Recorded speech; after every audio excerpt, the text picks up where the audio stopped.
Hello students, आप लोगों को जो मैंने 2 पार्ट में पढ़ाया है वो सारी चीज़ें मैंने इसमें डाला है।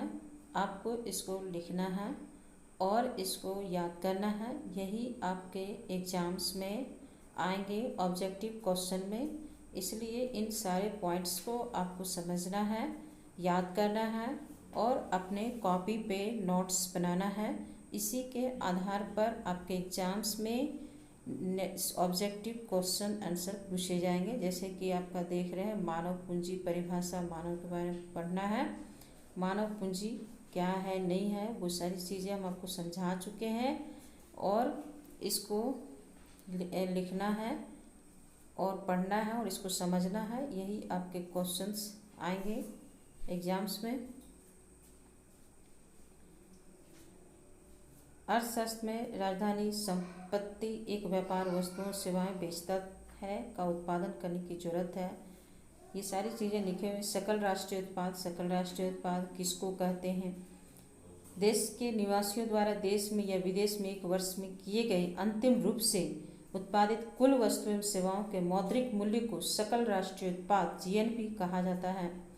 GNP is equal to GDP minus विदेशियों द्वारा देश में उत्पादित वस्तुओं का मौद्रिक मूल्य से। ये चीज़ें लिखी हुई हैं और आपको लिखना है और इसको याद करना है कि किसको जीडीपी कहते हैं।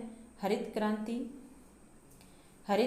क्रांति के बारे में लिखा गया है। हरित क्रांति के बारे में आपको याद रखना है कि 66 से 67 में इसकी शुरुआत हुई थी और इसको प्रोफेसर नॉर्मन बोरलॉग ने शुरू किया था के द्वारा हुआ था, लेकिन भारत में एम.एस. स्वामीनाथन को इसका जनक माना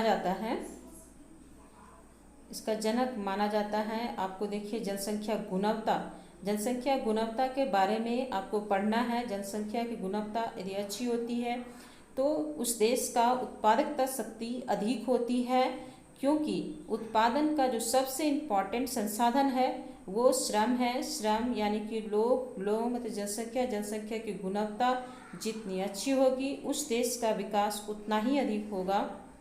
अब यहाँ पे साक्षरता, जैसे हमने पहले ही डिस्कस किया है कि जनसंख्या को मानव पूंजी में बदलने के लिए उसको साक्षरता और स्वास्थ्य की ज़रूरत है और इन चीज़ों पर इन्वेस्ट करके हम मानव पूंजी का जो जनसंख्या हमारे पास है उनको हम मानव पूंजी में बदल सकते हैं और उस देश के विकास में जो कि सहयोग प्रदान करेगा।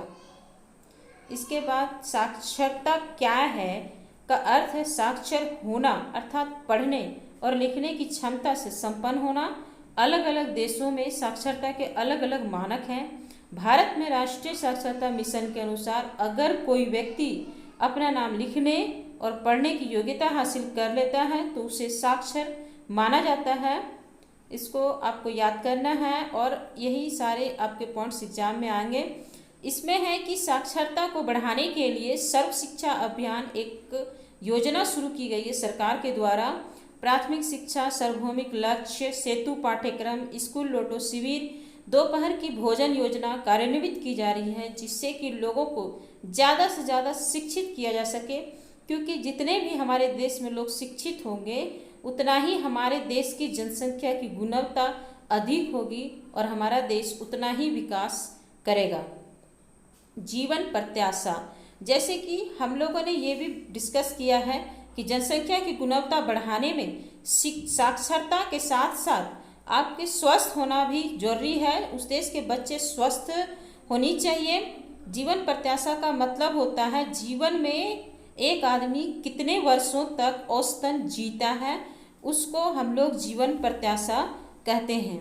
और बेरोजगारी का मतलब हम लोग पहले ही डिस्कस किए थे कि बेरोजगारी उसको कहते हैं कि जिस बेरोजगारी उस समय विद्यमान कही जाती है जब प्रचलित मजदूरी की दर पर काम करने के लिए इच्छुक लोग रोजगार नहीं पा सके। उस स्थिति को हम लोग बेरोजगारी की स्थिति कहते हैं। वैसे लोग जो प्रचलित मजदूरी की दर पर काम करना चाहते हैं लेकिन उनको काम नहीं मिलता है तो उस स्थिति में उस आदमी को बेरोजगार कहते हैं। जैसे बेरोजगार तो ठीक है, लेकिन बेरोजगार एक प्रकार का नहीं होता है। कभी कभी हमको वो रोजगार में दिखता है लेकिन वो बेरोजगारी में होता है। जैसे मौसमी बेरोजगारी कृषि में पाया जाता है और इसमें कृषि में यह बेरोजगारी प्रबल पाई जाती है। आपका क्वेश्चन आएगा कि मौसमी बेरोजगारी क्या है और किस में अधिक पाया जाता है। तो आपका मौसमी बेरोजगारी ये है कि मौसम के अनुसार उसको काम मिलता है, मौसम के अनुसार काम नहीं मिलता है। जैसे कि खेती सालों भर नहीं होता है, उसमें 6 महीना 3 महीना काम मिलता है, उसके बाद नहीं मिलता है। परछन बेरोजगारी उसको कहते हैं जिसमें छिपी हुई बेरोजगारी होती है। परछन बेरोजगारी की हम लोग छिपी हुई बेरोजगारी भी बोलते हैं। जिस उत्पादन प्रक्रिया में हमको 2 आदमी की आवश्यकता है, 5 आदमी की आवश्यकता है, वहाँ पे 10 लोग काम पे लगे होते हैं। ऐसे चीज़ों को हम लोग कृषि में देखते हैं कि जहाँ पर 2 आदमी की आवश्यकता थी, वहाँ 10 आदमी लग रहे हैं, उत्पादन उतना ही हो रहा है। शिक्षित बेरोजगारी का मतलब हो गया कि शिक्षित होकर भी उसको उसके लायक नौकरी नहीं मिल रहा है, वो प्रचलित मजदूरी की दर पर काम करने को तैयार है, लेकिन वो फिर भी बेरोजगार है, उसको रोजगार नहीं मिल रहा है। ये सारे पॉइंट्स आपको याद करने हैं, आपके क्वेश्चन